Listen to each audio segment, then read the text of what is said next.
So let's look at what is permaculture as a concept. So if we break down the etymology of the word, where does it come from? We could look at permanent.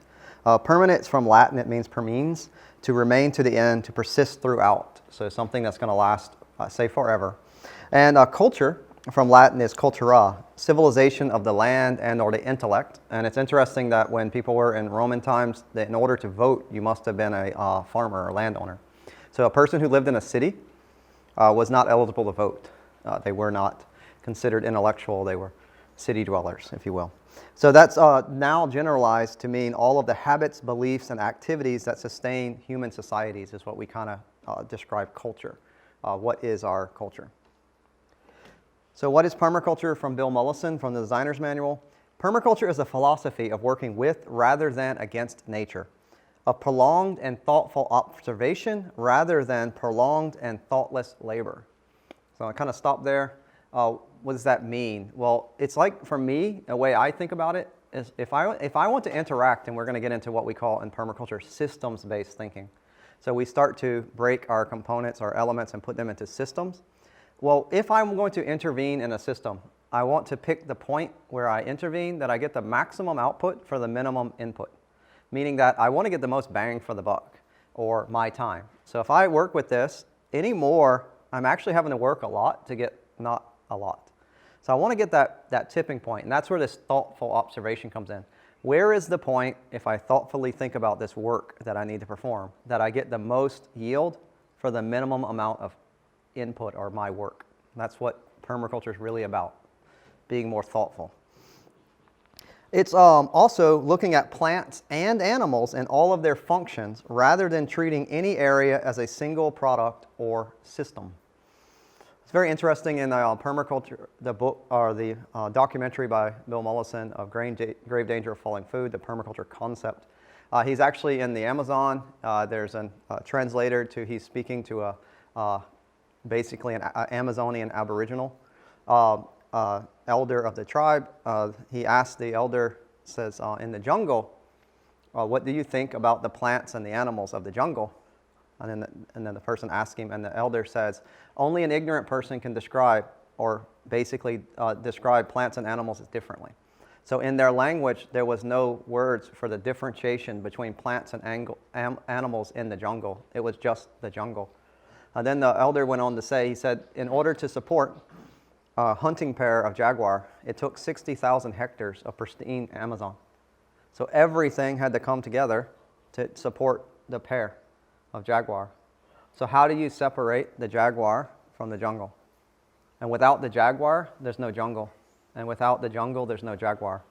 And without plants, there's no animals. But without animals, there's no plants. Without the waste product of the animals, there's no nutrition for the new plant to grow. So if you remove the animals, the plants all die. There's no nutrient cycling. So how do we distinguish between these two things as separate? And that's the question he was asking. How would you do that? Only an ignorant person could distinguish between plants and animals. So permaculture design is a system of assembling conceptual, material, and strategic components in a pattern which functions to benefit life in all of its forms. So when we do our design, we're trying to integrate the plants and animals, not segregate the plants and animals. It's in our modern context of segregating our farms and segregating our animals. So we have animals in cages in factory farming, and we basically take our plants and to a certain extent do the same thing by segregating them into monocultural systems, okay, and segregating them from any other relationships with plants and or animals.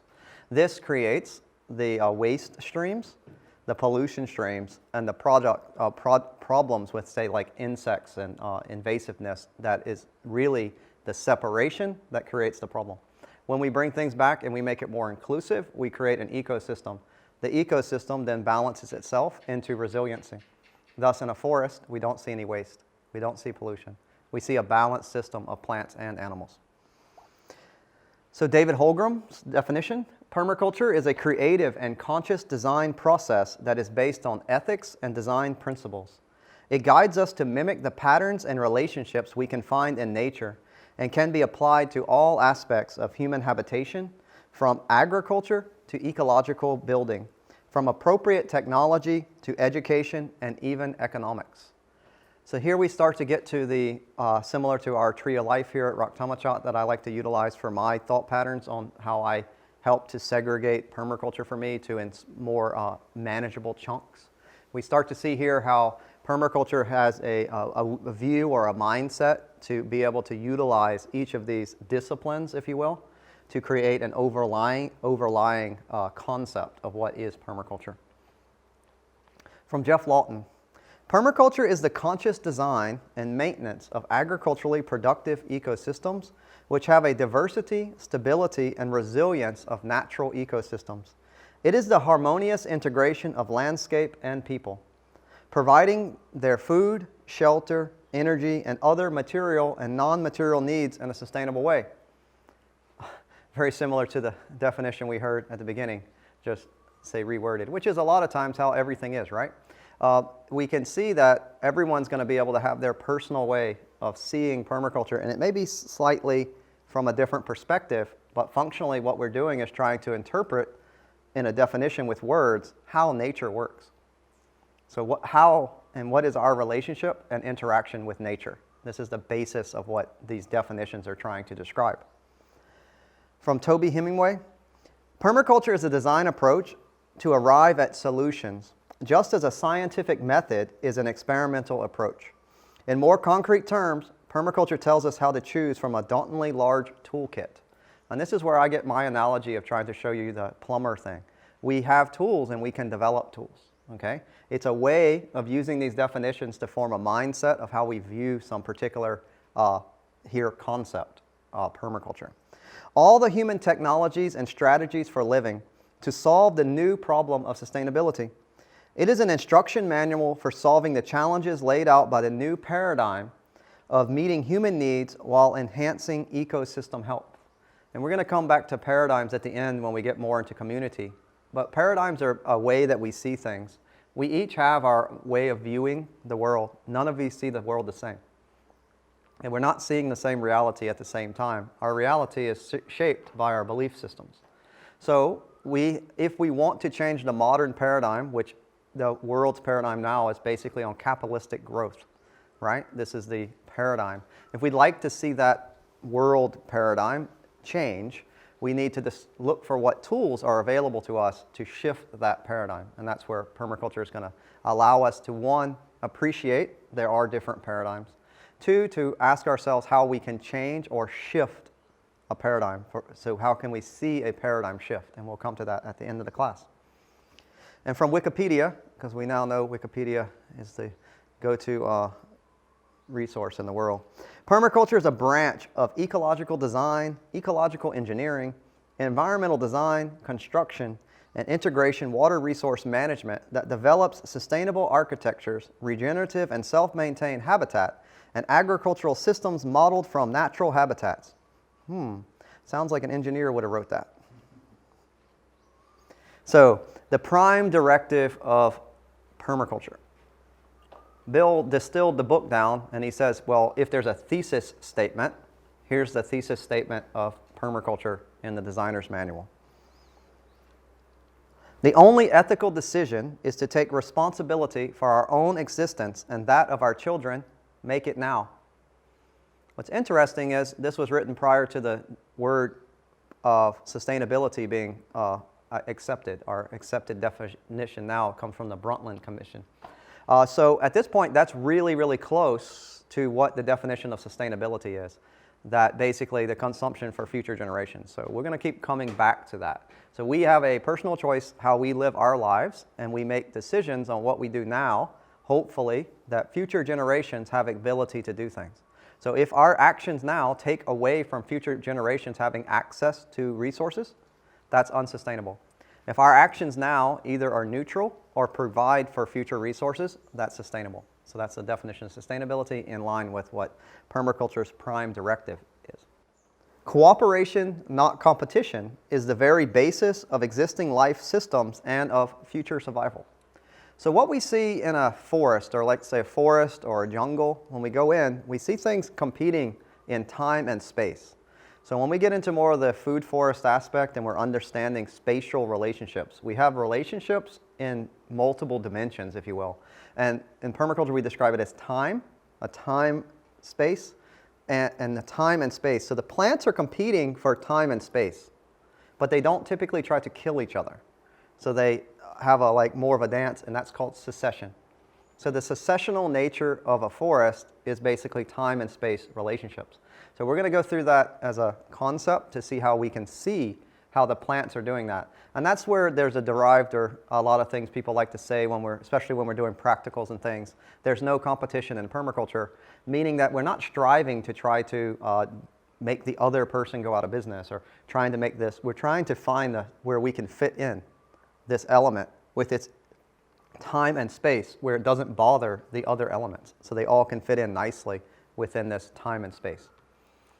So that brings to the ethical basis of permaculture. What was Bill's basis? And this was probably the one thing that really got me when I read the book the first time. See, I found permaculture. I didn't know anybody in permaculture. I only found it on the internet. I was searching homesteading. I saw people in America describing homesteading and saying this permaculture. I looked, found some websites. At that point, there weren't that many as they are today. And okay, people described the book. I downloaded the book and didn't know that most people don't read it. And I read it, but I also like reading technical manuals for my job and stuff before. So, hey, that's cool. I like this. I read it a second time. And what I really liked was it was a design science. It truly was engineering. But it was based on ethics, and I'd never studied in engineering that really had much ethical basis. It really didn't ask why we did stuff. We just did it to get a certain outcome. Is that good for the planet? I don't know. Good for people? I don't know. We just do it because that's what the job required. So here is a design science asking, well, you're smart and you have the ability to do things. You have the ability to make choices, and all of you, when you do your plan, are going to be doing things to nature, doing things with nature, and it will have an outcome. That can be good or bad. So just because you say, I love permaculture, I love nature, has no response to whether you hurt nature or your actions are good or bad. So in permaculture, we have to take a view of what are good actions and what are bad actions. This is the basis, or ethical basis. So first step, Bill researched in the book, and he kind of distilled that every culture reasonably has around 21 different ethics that are derived on all cultures. But if you take those ethics and then you distill them down, you can kind of group them into what he said was the core ethics. So that's what he describes as permaculture, based on a larger group of ethics. Care of the earth. What we do, is it making the earth better, like adding to or taking away? Care of people. If what we do, is it helping people to thrive, or are we taking away from their ability to, say, live? Setting limits onto population and consumption. And some people people have read this in permaculture and don't really see it, and they've maybe not read the book properly. If you read it, Bill is talking about a personal thing. He's not talking about the government setting limits. He's talking about us taking personal responsibility for our birthing, us taking personal responsibility for our consumption. And I like to think about it this way. I can choose to consume less. It's a personal choice. And I like to think that if I personally choose to consume less, well, I live simply. And I live simply so other people can simply live. Because there's people in the world that don't have access to hardly anything. And if we all take what we can get, there's nothing left at the end for the people that have no access. So sometimes we need to try to take on this personal responsibility. And with a growing number of population, and if we expand that 2 billion people, 2 billion more people will be on this planet in the next 30 years. Guys, we better all start to learn to live simply, or it's going to be a real problem. So this is the thing where the West needs to slow down. We need to consume less. We need to say enough's enough so other people can simply have access to a basic level of life. If we do that, that means that we produce yields. Our actions with nature will produce yields. Nature is exponential. Nature is abundant. If you grow and you take care and you provide for, this will create a yield. The question is not, in permaculture, do we not make profit? Yes, we do. It's what we do with it. It's the same concept of appropriate technology. It's not the technology that's a problem, it's what you do with it. So if I utilize it in this way, I create yield, I create surplus, I help to feed people. If I utilize it in this way, I can kill someone. I can take away from their family's ability to thrive. So this is what we're going to look for on how we go through our systems, and we're going to always come back to these. They're our ground. This is being grounded. You want to talk about, oh, I'm grounded, I walk around with no shoes. Good luck, we're all grounded. It's called magnetic field, okay? But you really want to be grounded? Do your actions meet your ethics? That's it. Do you consume more than you produce? Yeah? It's not very difficult, and that's where he distilled it down to. These 4 core ethics with 1 directive. And that's the measurement of sustainability. Am I consuming more and taking away from future generations' ability to live? So Bill then describes, he's trying to help us through, what is this process? How do we get to do that? Because it's not necessarily natural. It was natural in the past. People lived naturally before. But we've now been brainwashed. We've gone through propaganda machines. We've all seen TV. And I love when people say, I don't watch TV anymore, Bo. I'm happy for you. You turned off the cell phone? Got rid of instant scroll? You think that's not brainwashing every time? You brainwashing yourself or someone brainwashing you? Oh, but I learned through YouTube. Mm-hmm. You watching all healthy programs, or you watch things that make you feel happy or feel bad? Because I'll tell you one thing. If I'm watching something and I ask myself only 2 questions, am I learning anything from this that I can practically use? And does it make me feel good? And if it doesn't, turn it off, bro, because it ain't helping you. Okay? Go do something else. Go get in the garden. So here's Bill trying to ask us and show us in a model what's going on. He's trying to describe at the top, or what we see as A, conventional agriculture. I like to say that's on this side of the board, right? So we can make a little balance sheet later. We're going to write about conventional agriculture, and we're going to write how they do their business, and at the bottom of their business, they have a profit. Yep. Of course, they don't put any kind of expenses for pollution. They don't put any kind of expenses for any of those type of things. They just say profit. But of course, I have my permaculture farm, call it Raktamachat, and I have to make my balance sheet. And what's at the bottom? Well, if I want to call it yield, isn't that convenient? But I might want to take in other expenses. I might take in pollution, balance that, right, at the end, and still have. So this is where we're at. In a corporate business or corporation farming, it's very high on capital. You have to have a lot of money. It's very, very high on fossil fuel usage, okay? And it's very, very high on chemicals. So those are those first 3. If you don't have those, you won't do anything. And it's really low on ecology. Monoculture, excluding everything else. They grow 1 crop and then this is like a desert, okay? This is what it is. Bill said that what would permaculture be? So if we flip down to C, he shows permaculture. Permaculture being more ecological, more habitat, more multi-plant species arrangements, say resilient, and that would allow us to have less fossil fuels, less money, and less chemicals, okay? But how do we get there? So he outlines what's called transitional agriculture. It's not cold turkey. If you try to go cold turkey, unless you have a lot of money that you've accumulated from some other profession to put into your farm, and then you have no job, and hopefully you have enough money to get to profitable, and if you don't, you'll lose your farm. That's probably not a really smart way to go about it. And neither is it smart to go and tell a farmer who has a farm already, who is doing commercialized agriculture, that they should cold turkey it and just change it to this new thing that you've learned. Bill didn't say that. He said we have to transition. We have to walk our way into abundance. It's not an instant culture. Remember, it's not instantaneously. I decided I love nature, now everything's good. I decided I got a tree tattoo, the world's going to get better. Yeah? Well, I decided I'm going to work in my garden every day for 2 hours, and your family won't go hungry. That's all it takes. I decided I'd work 1 hour a day to build my home, and my family will not have a mortgage. Yeah? I decided to reduce my consumption of eating processed, packaged plastic crap, and I don't have to work as much. These are our choices, right? So that's what he's going to walk us through, transitional agriculture. How do we go from here to here in a more logical process, which is cash flow.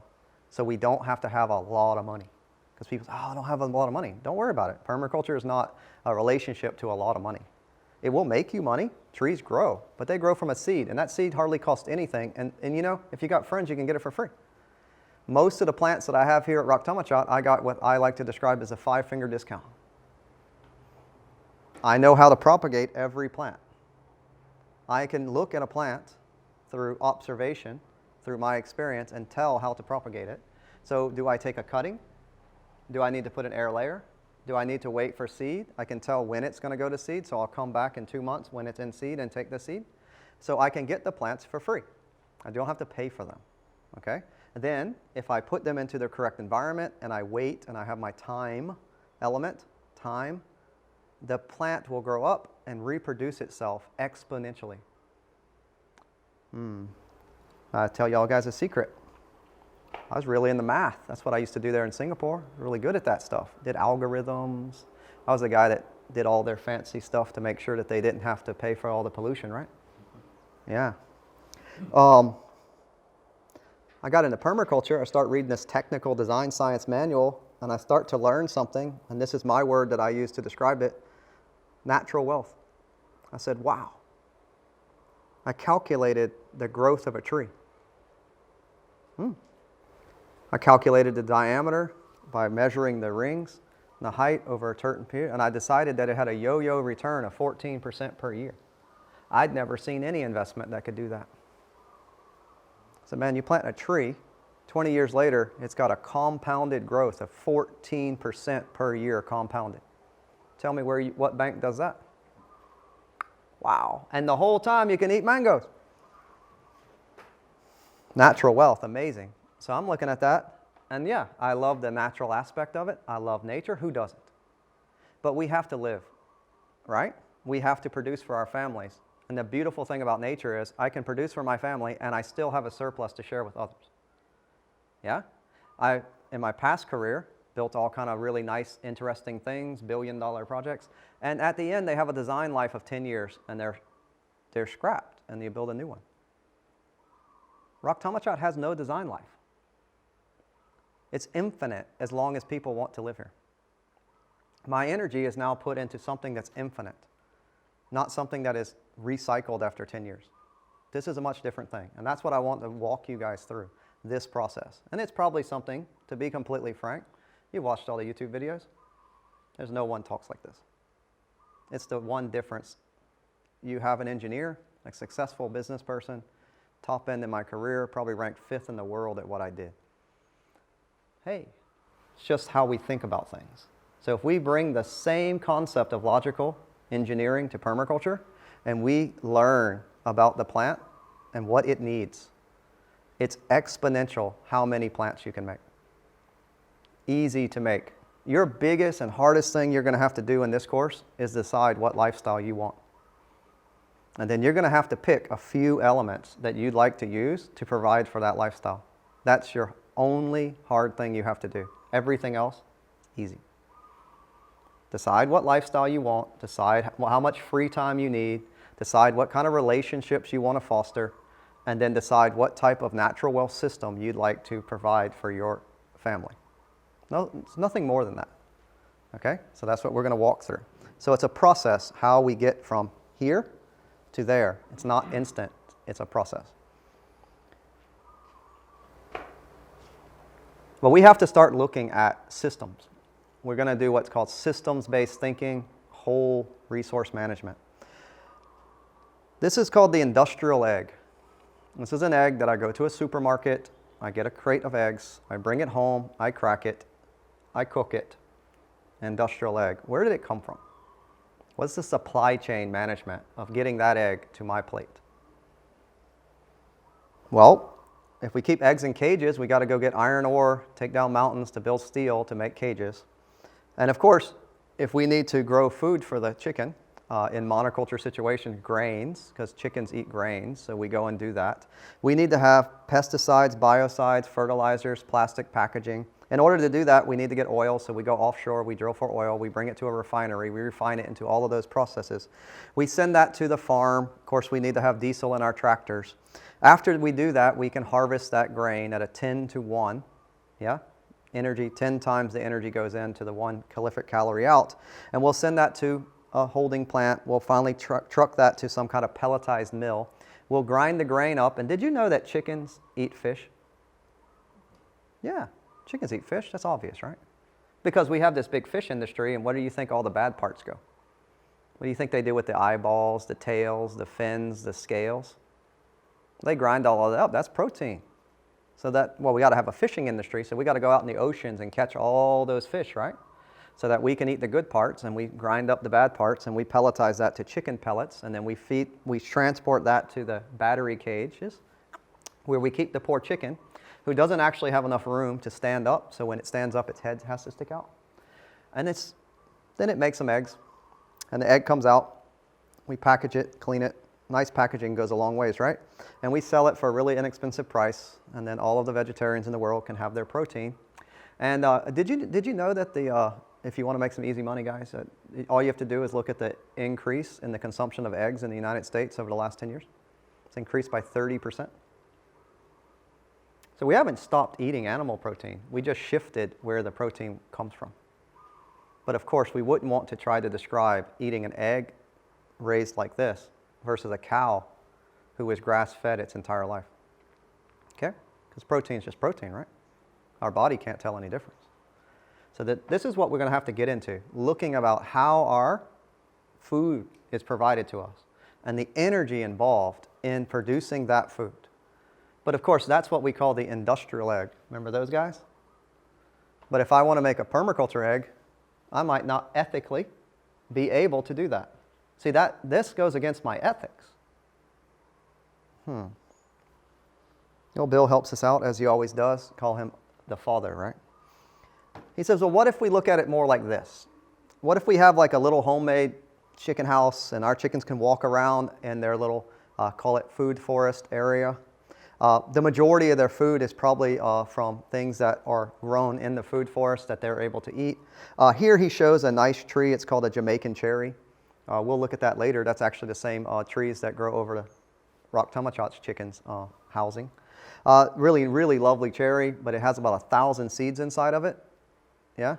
And so when it falls down, the chickens eat the seeds. Hey, great. So maybe 80+% of their food is derived from foraging naturally, bugs, insects, seeds. Here he does have some steel. So he had a steel gutter, which is collecting the rainwater, so the chicken has water. It's one of the chicken's needs. But at the top, he does show something that's interesting. He says iron ore, steel works, and some coal. But he has attached to it, and this is prior to this really being feasible. This is when he's postulating the future of agriculture. But today, we live in this future. See, today I can do what Bill said we may be able to do 40 years ago. We have to ask ourselves a question. If steel is made and steel uses fossil fuels to create that steel, that might not be something I'm okay with.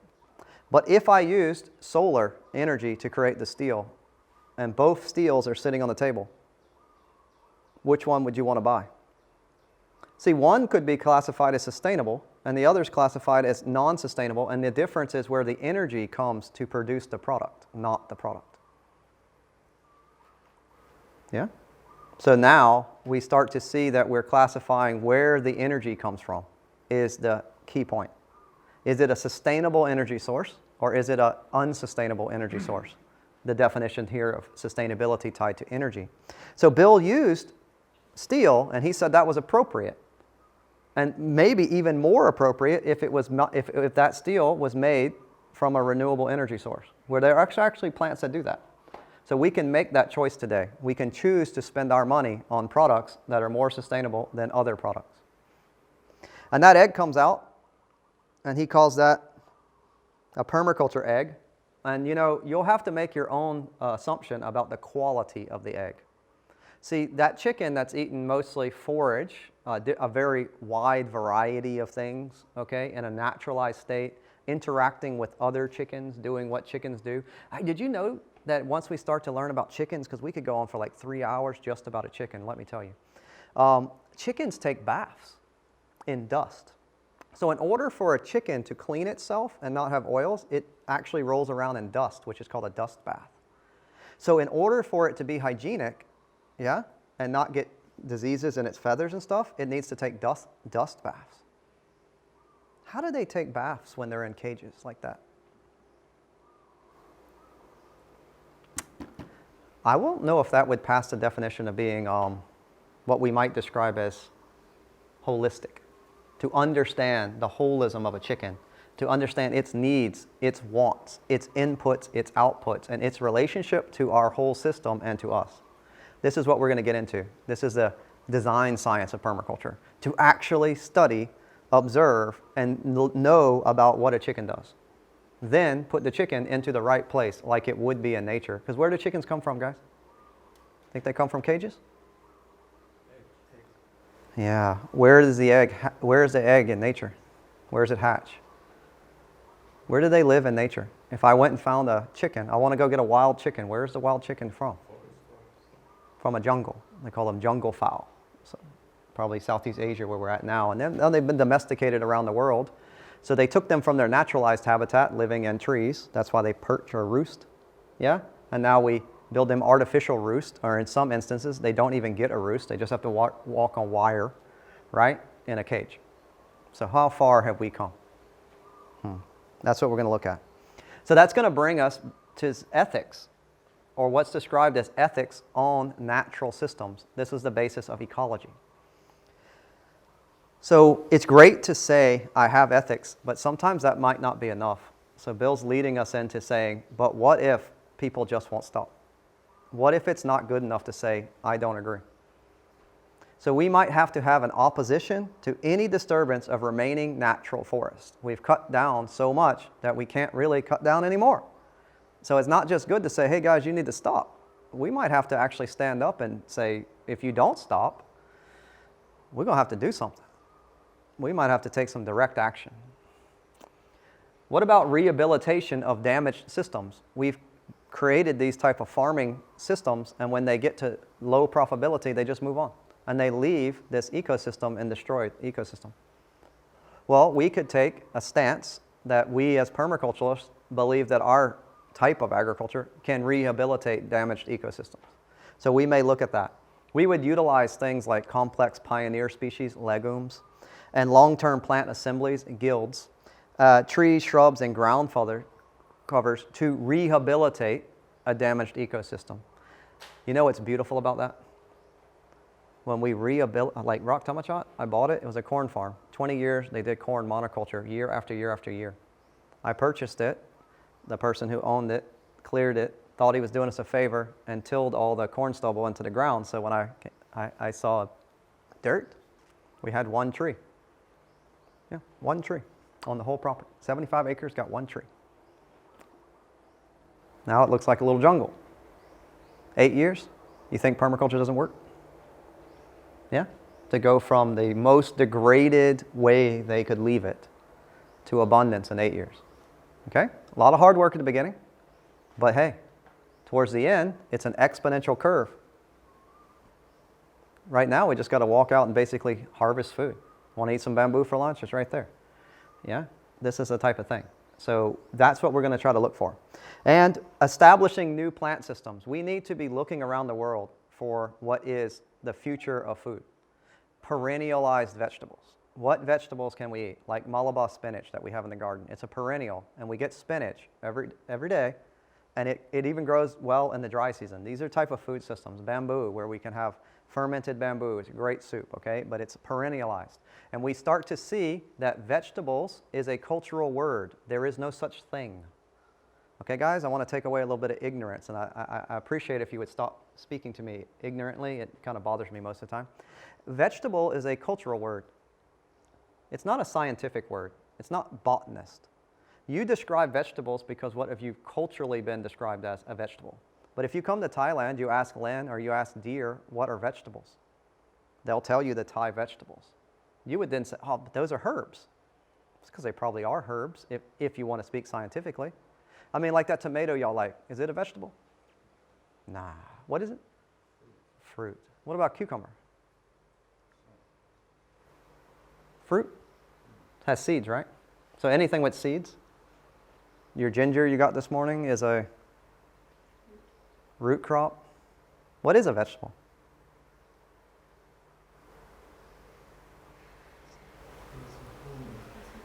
Leaves. I thought those were grasses. I thought actually that would be where you classify those type of things is called a second successional grass. So when we do our food forest and we design our food forest and we want to get our vegetables back in their natural place, we have to understand the successional nature of second level grasses. That's what those fit in. Yeah. So we learn. And when we learn what they are, where they fit, we can learn how to grow them without so much energy. And that's what we're going to be looking at. How do we get the food we like with less energy? This is sustainable, nothing more. So if we take all that, we try to put science, big word, kind of scares us sometimes, but it's not really anything other than logic. Plus ethics, we ground ourselves. We can think about a system of design, permaculture, as a system of design based on ethics and logic.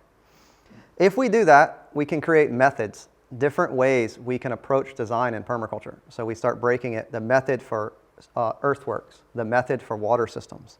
These can be guided by the principles that we're going to outline in a second that help us to stay grounded again. We're going to look at patterns, which is nature's language, how nature talks to us, always remembering our ethics. And if we do this, this would bring us to a holistic management approach.